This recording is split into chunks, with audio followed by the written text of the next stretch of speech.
Gene Yang, Reading Without Walls, in partnership with Literati Bookstore. Thank you. Good afternoon, everyone. Thank you all so much for coming out here and spending a little bit of time with me. I am honored by your presence. I'm going to start my talk by telling you something about me that you might find surprising, and that is that I'm a nerd. I know some of you are looking at me going, is that guy a pro football player? I've actually never played football.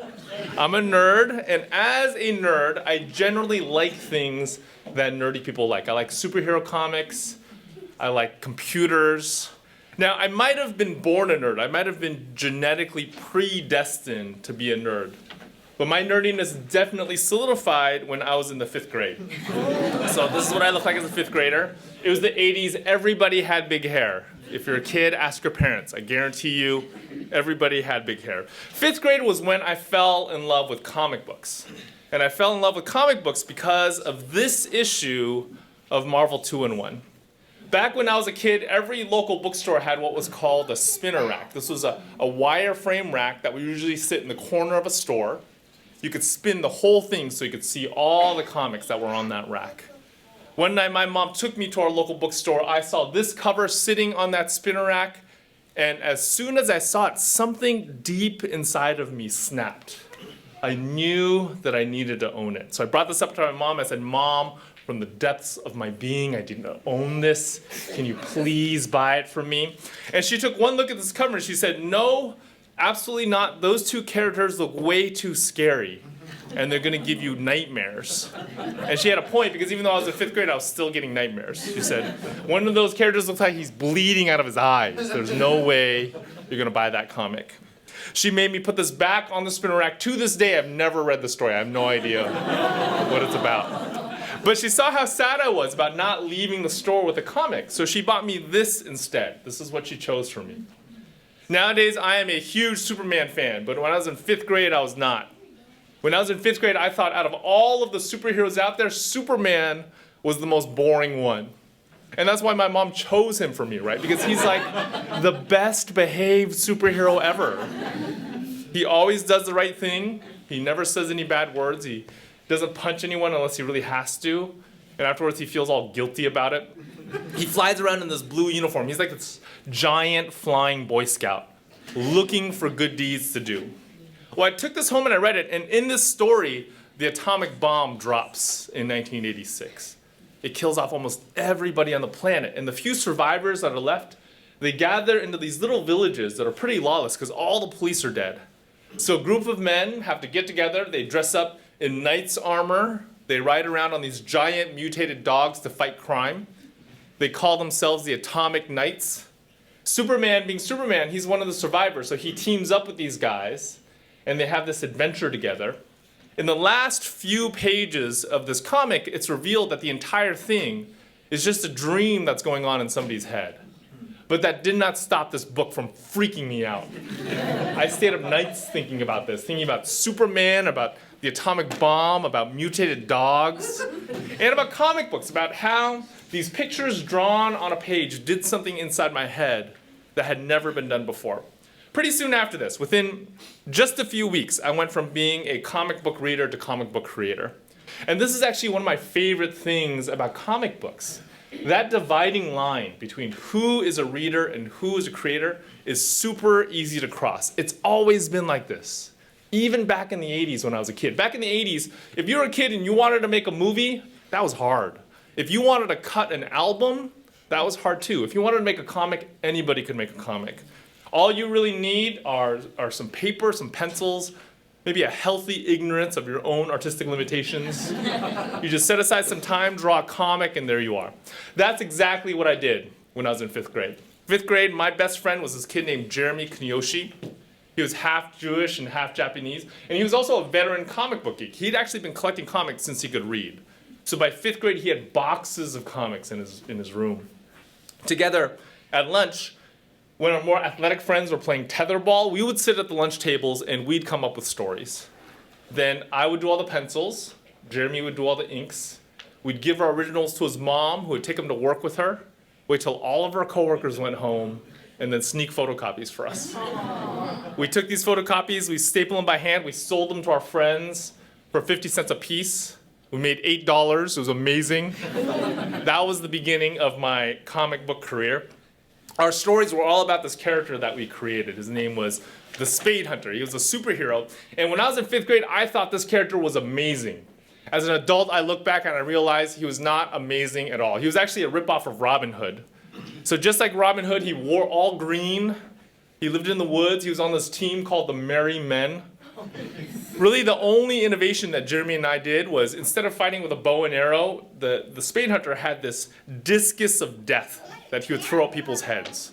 We thought that made him awesome. That discus of death was actually inspired by this disc swing that my brother and I had in our backyard. It was this plastic swing. It was a plastic disc that had a hole in the middle, and you tied this rope to it to tie it up to a tree.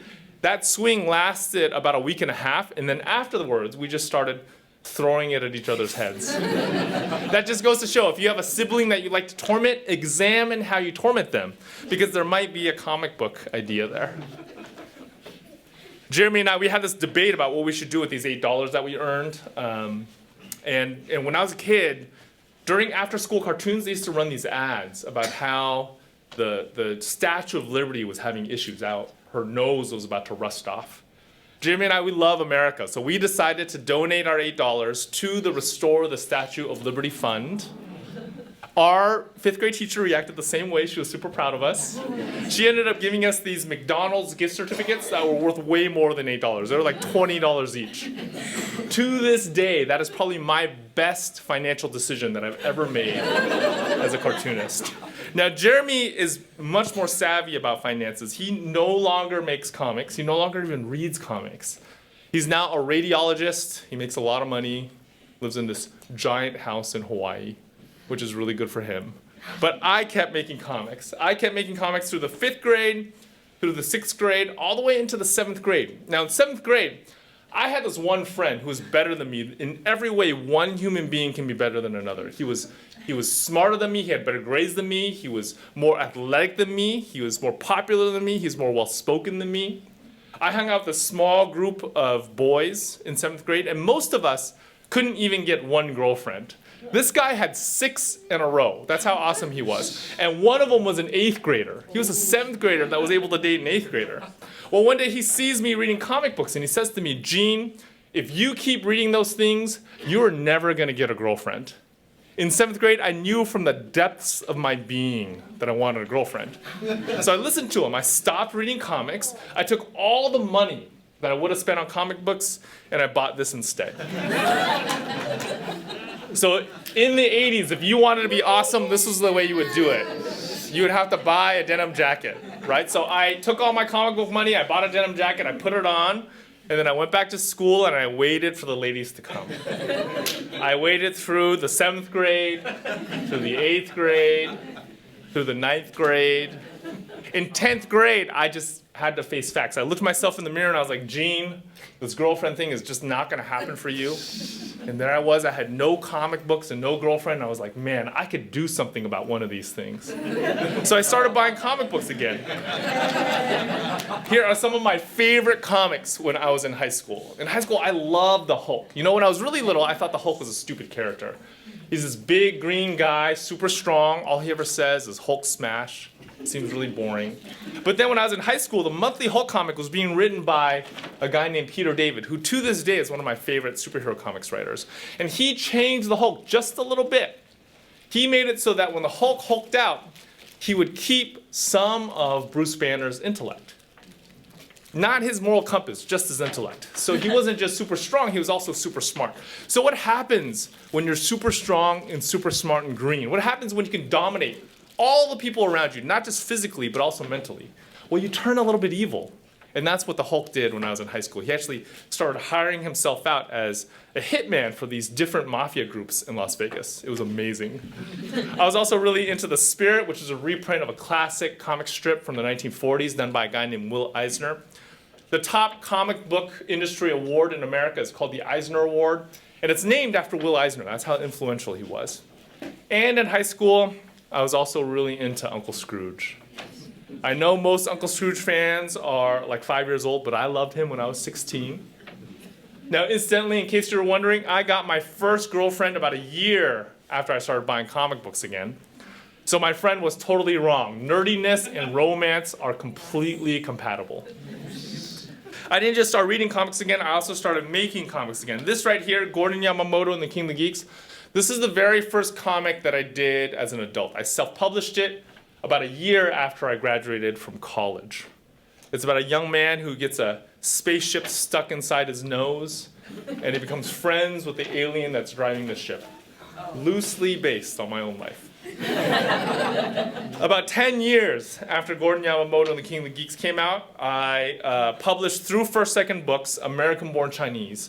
This was the very first full-color graphic novel that I did. And I have to tell you, the response to this book was well beyond anything I could have imagined. The librarians and teachers and comic book fans who all came out to support this book, they changed my life. They actually paved the way for me to become the full-time cartoonist that I am today. I'm very, very grateful. Now, you know, nowadays as an adult, when I look back on my childhood fascination with comic books, especially superhero comics, I wonder if I loved superhero comics so much because I am the son of immigrants. Back when I was a kid, it was actually very hard for me to find stories in both the books that I was reading and in the TV shows that I was watching, characters who look like me. I'm the son of a Taiwanese immigrant and also an immigrant from mainland China. Back when I was a kid, we didn't have a show like Fresh Off the Boat, right? So back then, maybe I drifted towards superhero comics because those were the closest thing that I could find. A lot of people don't realize this, but most of the most popular superheroes that we all know and love today, Superman, Batman, Spider-Man, Captain America, Black Panther, they were all created by the sons of Jewish immigrants. And I don't know if they meant to do this. I don't know if they did this on purpose, but they definitely embedded bits of their own cultural identity into these stories that they were telling. Superman, when he debuted in the 1930s, in 1938, he was actually the very first superhero ever. He's one of those few characters that is popular enough and powerful enough to establish his own genre. Superman was created by Jerry Siegel and Joe Shuster, two young cartoonists living in the Cleveland area. They're both sons of Jewish immigrants. And like I said, I don't know if they did this on purpose or not, but Siegel and Shuster definitely put bits of their own cultural heritage into the story that they were telling. I'm going to give you a few examples of this. You all know Superman's origin story, right? So as an infant, he's placed into this rocket ship, into this little metal basket. And he's launched into space to save him from doom. He grows up to become the savior of a people. This is essentially a science fiction version of the story of Moses. Moses, as an infant, is placed into a basket of reeds. He's launched into a river to save him from doom. He grows up to become the savior of a people. Superman is a hero with superhuman strength, but he has this critical weakness that saps him of all his strength. In his case, it's a glowing green rock called kryptonite. This is a lot like another story from the Hebrew scriptures. It's a lot like the story of Samson, who's a hero with superhuman strength, has a critical weakness that saps him of all of his strength. In his case, it's haircuts. The central reality of Superman's life is that he lives in between these two different identities. Most of the time, when most people see him walking down the street, they think he is a quote-unquote average American. But deep down inside, he knows he's not. Deep down inside, he knows he's from this other place. He knows he's from another culture. He knows he's a foreigner. He knows he's an immigrant. And just to get through his daily life routine, he actually has to hide this fact from the people around him. This idea of hiding who you truly are, that was a daily reality for Siegel and Shuster and all of their Jewish friends and family, both here in the United States and also in Europe. Remember, right when Superman was getting started in the late 1930s, so was World War II. So this idea of living in between two cultures, of navigating between two identities, that really resonated with me as an Asian American. I felt like I did that. I felt like that was my life. You know, I spoke two different languages. I spoke Mandarin at home and English at school.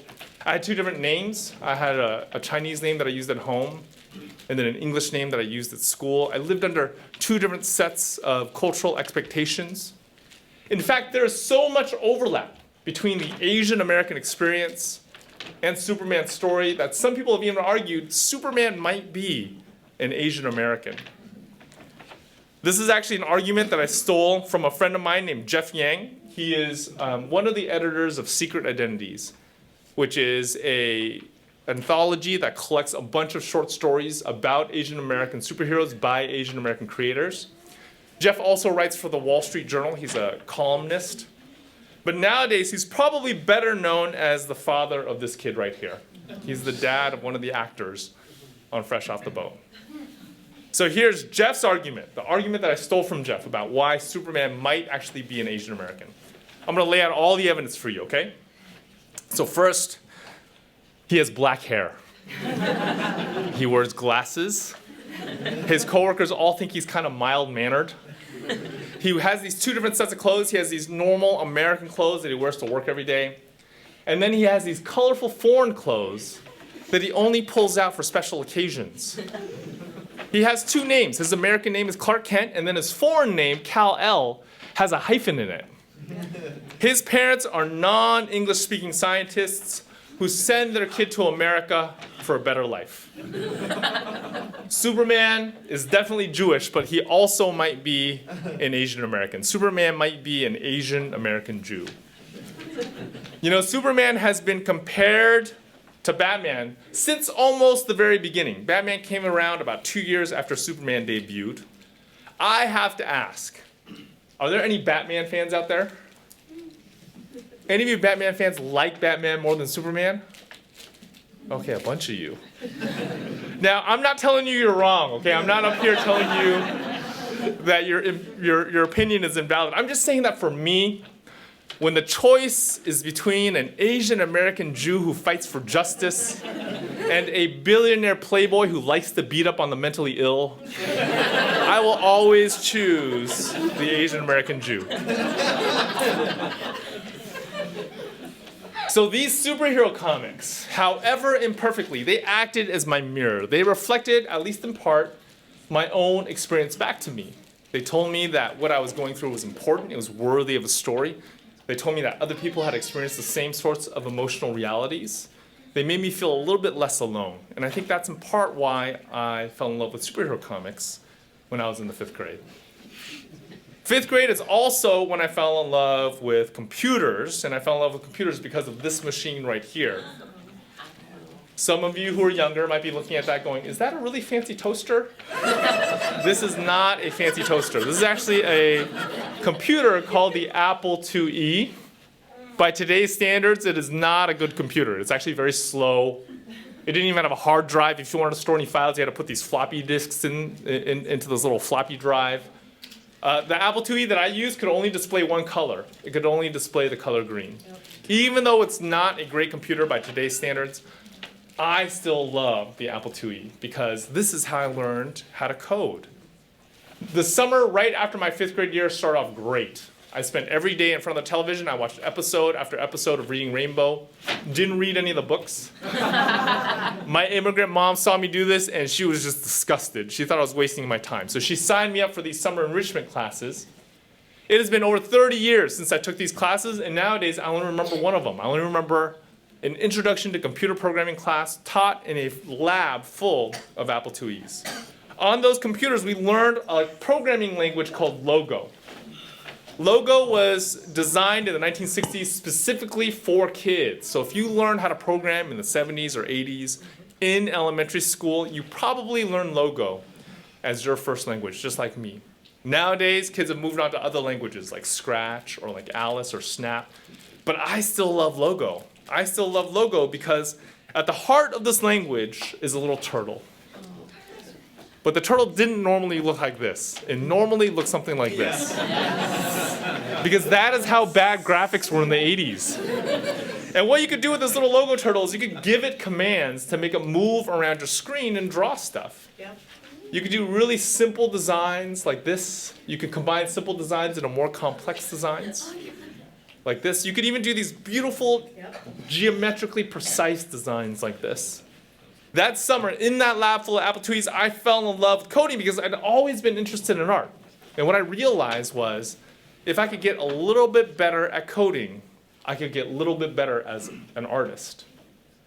I love logos so much that that is language that we chose to use in my latest graphic novel series called Secret Coders.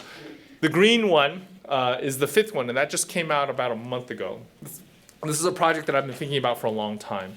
Before becoming a full-time cartoonist, I was actually a high school computer science teacher, and I used to draw in this. I used to do a lot of drawing on the board when I taught, and I always thought, man, I could take a lot of what I'm doing on this board and stick it in a comic. So that's exactly what this is. I teamed up with a friend of mine named Mike Holmes, so I'm only doing the writing on this. He's doing the art. But Mike and I, we like to tell people that Secret Coders is a little bit like Harry Potter. In part because we wanted to sell like Harry Potter.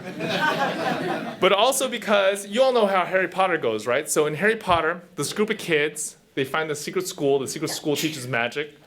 So they learn magic and become wizards. Our story is almost the same thing. This group of kids, they find the secret school. The secret school teaches coding, so they learn coding and become coders. I have to confess, I am a huge Harry Potter fan. I'm Team Hufflepuff, in case you're wondering. But even as a Harry Potter fan, I can admit J.K. Rowling's masterpiece does have a flaw. If you are a Harry Potter fan, you are intimately acquainted with this flaw. And that is that you read about these kids learning magic and becoming wizards. When you go home and you try those same things, do you get to be a wizard? No, you do not. Secret Coders does not have that problem. When you read about these kids learning coding and becoming coders, you can go home and try those same things, and you also get to be a coder. So nowadays, I am making comic books about computers. I'm actually making my full-time living as a nerd. It's kind of crazy. It's something that I never thought would have happened when I was growing up. Part of the task of growing up is figuring out who you are. You're figuring out your own identity. You're figuring out the pieces of your own definition. So for me, for example, I'm a Chinese American. I love things like computers and superhero comics. I love drawing. I love books. As we get older, as we start figuring out these different pieces, we tend to start putting walls around our own identity. We start knowing what belongs inside of our own definitions and what does not. Now, I don't think walls are always bad, because walls define a home. But walls do become bad if you never let anything new in or out, because then you take your home and you turn it into this prison. From pretty early on, I figured out that I did not like sports. And out of all the sports out there, the one that I hated the most was basketball. For some reason, every time I played basketball, the ball would find a way of hitting me in the head. It was like my head was this giant magnet for basketballs. So pretty soon, pretty early on, I learned I had to take basketball and keep it outside of my walls so that it would stay away from my head. These walls stay with us. They stay with us even after we become adults, maybe especially after we become adults. Even teachers have these walls. Like I said, I taught high school before I became a full-time cartoonist. This is where I taught. This is Bishop O'Dowd High School in Oakland, California. And here is a drawing of what our faculty lunchroom looked like. So all of the PE teachers would sit at one table. All the drama teachers would sit at another. And all of the nerdy teachers would sit at another. I, of course, sat with the nerdy teachers. Now, to be fair, there were some faculty members that would move from one table to the other. But most of us, we stayed where we were most comfortable. We stayed inside of our walls. Every now and then, though, something happens to get you to move outside your walls. And for me, books played a key role. As a Chinese American, one of the things that I love reading about the most is Chinese American history. And one day I came across this book called Outside the Paint by Kathleen Yang. Outside the Paint is a nonfiction book. It's all about the basketball scene in 1940s Chinatown. Before coming across this book, I did not even know there was a basketball scene in 1940s Chinatown. But apparently back then, all these children of Chinese immigrants, they didn't really have much to do for fun. There were these 2 basketball courts on a playground right in the middle of San Francisco Chinatown. So all the kids in the neighborhood, both the girls and the boys, they would spend every moment they could on those two courts. They played so much basketball that they got really, really good at the sport. And for a couple of decades, in the 40s and 50s, the San Francisco youth leagues were actually dominated by these Chinatown teams. These teams were so poor, they could not even afford proper uniforms, so they would play in their street clothes, but they still dominated. This book was a lot of fun. It captured a lot of voices that I think would probably otherwise have gotten lost if the author hadn't done this. It was about something that was definitely inside my walls. It was about Chinese American history. But it was also about this thing that I'd been actively avoiding since I was a kid. It was about basketball. After reading this book, I got a little bit intrigued by basketball, so I wanted to read more, and I did. I read Slam Dunk. It's one of the most popular Japanese manga series on the planet about a high school team in Japan going after the national championship. I also read Matt De La Pena's Ball Don't Lie. Matt is a Newbery Award winner, one of our most celebrated children's book authors. He and I are friends. I'm just saying, that's why I get to call him Matt. Now, the thing that makes me the most mad about Matt is that not only is he an amazing author, but he's also an amazing basketball player. He actually played all the way through college. He went up against Steve Nash. That's how awesome he is. And he draws on his experiences on the court to tell this amazing story, not just about sports, but also about culture. I also read Kwame Alexander's Crossover. Kwame, we're also friends. I also get to call him by his first name. He's also a Newbery Award winner. And this book is amazing. It's a book told in verse. So it's like a book told in a series of poems. And Kwame is able to capture the rhythm of a game of basketball using the rhythm of words. I'd highly recommend all the books on the screen here. These books together acted as a window for me. They gave me a glimpse into this world that I knew nothing about, the world of basketball. And after I read all these books, I had all these questions about the sport, these dumb basketball questions, and I wanted to find somebody that I could talk to. So I found this guy right here. His name is Lou Ritchie. He is still a teacher at Bishop O'Dowd High School. This is what he looks like in the Bishop O'Dowd yearbook. Here's what he looks like as a cartoon. Lou and I had been on the same campus for over a decade, but we weren't really friends. We weren't really friends because he sat at a different lunch table. He sat with the other PE teachers, and I sat with the nerdy teachers. Lou is an athlete, and I'm a nerd. We're not really supposed to mix. But after I sat down with him and started asking him my dumb basketball questions, we slowly did become friends. Lou, in addition to teaching PE, he is also the coach of the varsity men's team. He invited me to go and watch his team play, so I went.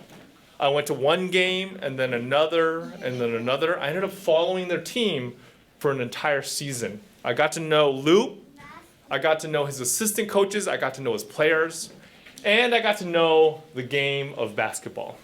Nowadays, I'm definitely no expert. Now when I watch an NBA game on television, there'll be these times when all the action stops, and I just have no idea why.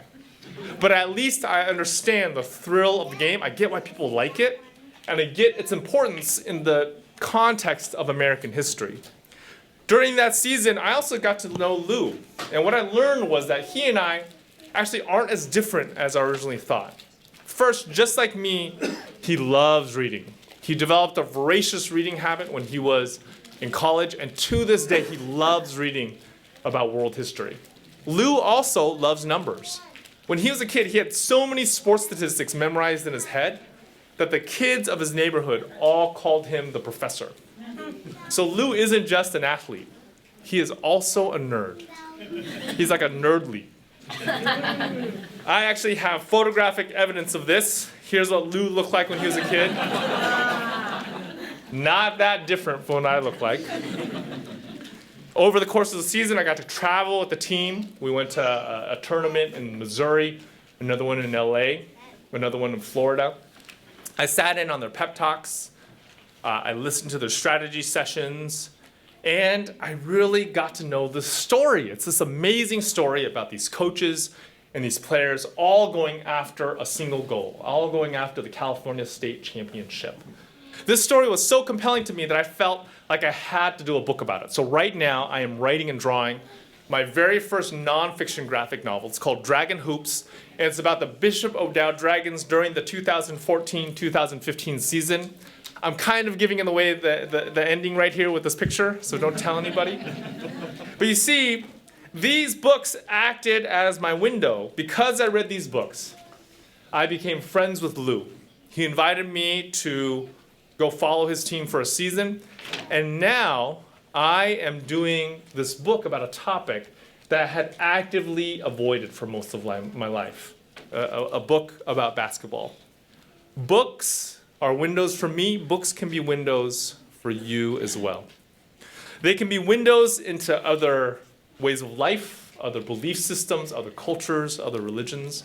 They can be windows into topics that you might not know anything about, topics that you might even find intimidating, the way I found basketball intimidating. Books can even be windows into other forms of books. Maybe you're somebody who only reads prose novels for fun, and you wouldn't touch a comic book or graphic novel with a 10-foot pole.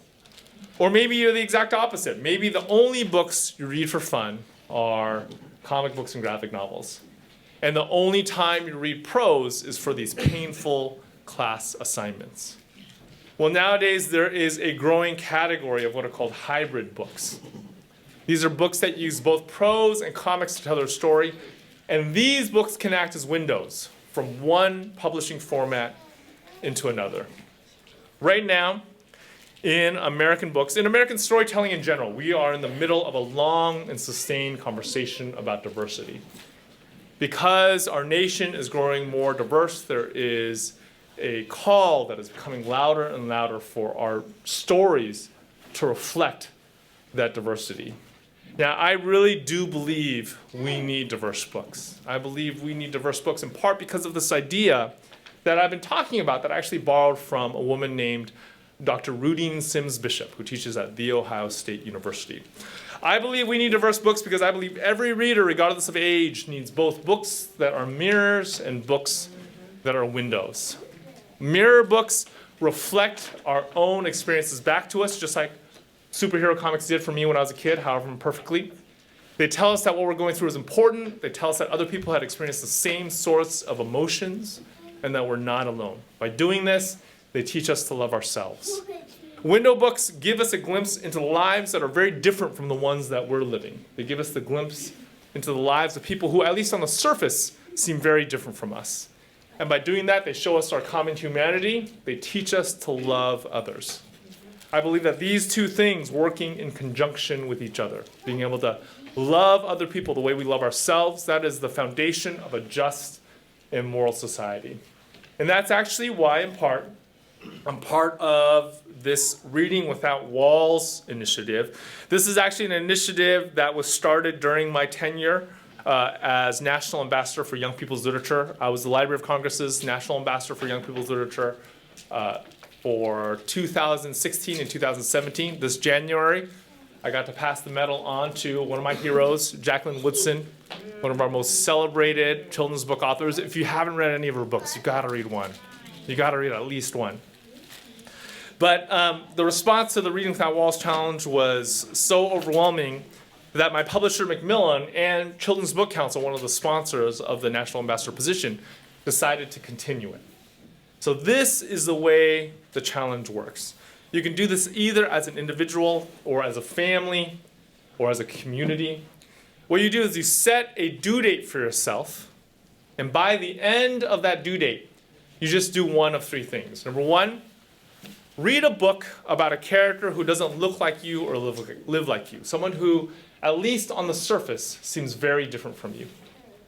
Or two, read a book about a topic that you don't know much about. Or three, read a book in a format that you don't normally read for fun. If normally all you read are prose books, I want you to try a graphic novel. If normally all you read are comics and graphic novels, I want you to try a prose book, a collection of poetry, an audiobook, something else. If you really want to go for the gold, find one book that fits all three criteria. Like I said, the response that we've gotten from librarians, from teachers, from bookstore owners has been amazing. I'll get these photos of these awesome displays that people put up in their classrooms and in their stores. If you want to run this initiative with the readers in your life, we want to help. Macmillan has set up a Reading Without Walls website. You can go on there and find book recommendation lists, printable posters, activity kits, printable bookmarks. We want to get everybody to read outside of their comfort zones. We want to get everybody to read without walls because they've done these studies and they found that reading is one of the best ways of growing our own capacity for empathy. I want to get everyone to read outside their walls and see what happens because I bet what's going to happen is going to be amazing. Now, I'd like to end by sharing with you all a little bit from my book series, Secret Coders. So in the first book, in the blue one, I actually go over binary numbers. Every computer, at the heart of every computer are two values, 0 and 1. Deep down inside, every computer can only understand 0 and 1, which means that everything that's on that computer, all the numbers and the letters and the colors that you see on the screen, all the sounds that come out of that computer, deep down inside, they're stored as sequences of zeros and ones. That language of 0 and 1 is sometimes called binary. I have to ask, does anyone know how to read binary? A few of you. That's great. Well, by the end of this presentation, all of you are going to know how to read binary because I'm going to teach you right now. Let me give you a few examples first. Any idea what 0101 means in binary? Okay, this young man up here? 5. It means 5. That's exactly it. How about 1000? To normal people, that means 1,000. What does that mean in binary? Any ideas? Any ideas? So this young man knows. I'll call on him again. Oh, 8. Okay, so let's see if you know the next one, all right? Ready? That's right, 8. How about 1100? 1100. 12. That's it. That's exactly it. So if you're not one of those kids that just start talking right now, you're probably going, what? What is going on? Like I said, this is a topic that we cover in the very first book, in the blue book. In that book, we have these little creatures called binary birds. This is what a binary bird looks like. And in one scene, a binary bird sees a 7-shaped earring that's being worn by our main character named Hopper. Hopper is a basketball player. 7 is her jersey number, so she wears these 7s on her ears. And when the binary bird sees the 7 on Hopper's ear, it does this with its eyes. Hopper's a little freaked out. Birds are not supposed to have 3 eyes, so she asks her best friend Annie about it. And Annie explains to her, these birds are robots, and their eyes display binary numbers. So Hopper says, what are you talking about? And Annie says, binary is how computers store numbers. Every computer has these, they're like switches that can be on or off. And a number is stored as a sequence of on and off switches, or in the bird's case, open and closed eyes. You make no sense.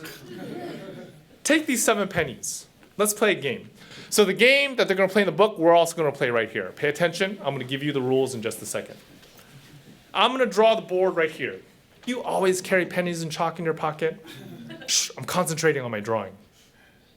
Now look, I have 4 columns of boxes here. The first column has 8 boxes, then 4, then 2, and then 1. I want you to fit all 7 of those pennies into these boxes, but there's a catch. When you're done, each column has to be either completely full of pennies or completely empty. No half-filled columns. And there's only one solution. So what I have here is a worksheet that I printed out from secret-coders.com. It's the website that goes with the book series. It's essentially that same board that Annie drew in the book. I also have 7 pennies. Does anyone think they can come up here, fit those 7 pennies into those boxes, no half-filled columns? Anyone want to try? Young man right here, you want to come up? Tell me your name.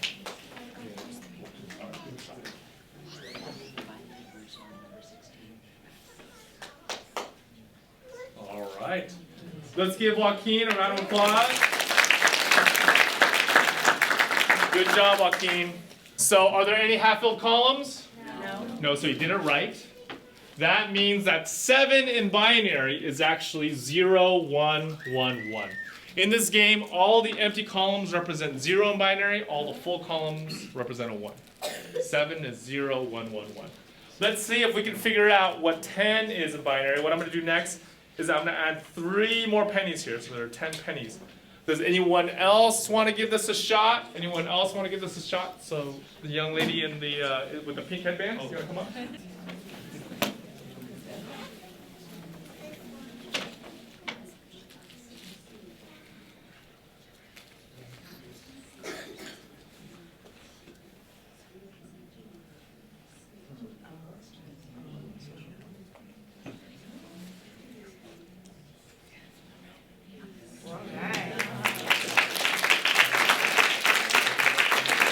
All right, let's give Maya a round of applause. Any half-filled columns?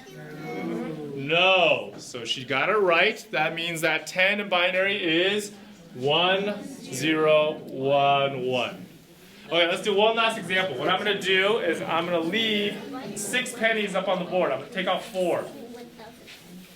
Okay, so there was a young man right here that was about to come up. You want to come up? You want to come up? Okay. All right, give it a shot.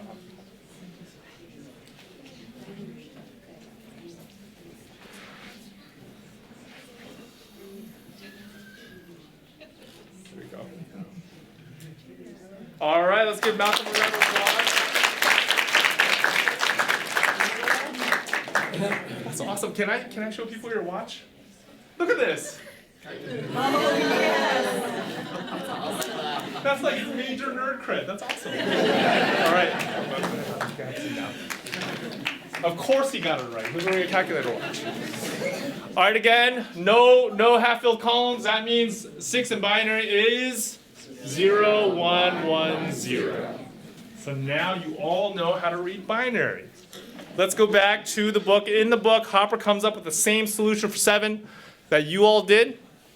And that's when she realizes that 0, 1, 1, 1, off, on, or in the bird's case, closed, open, open, open. They're all the same thing. They all mean 7. So that bird really was displaying 7 with its eyes. Once again, thank you all so much for being here. It really was a pleasure and an honor to talk to you all. Thank you. This program was recorded on April 21st, 2018 at the Ann Arbor District Library.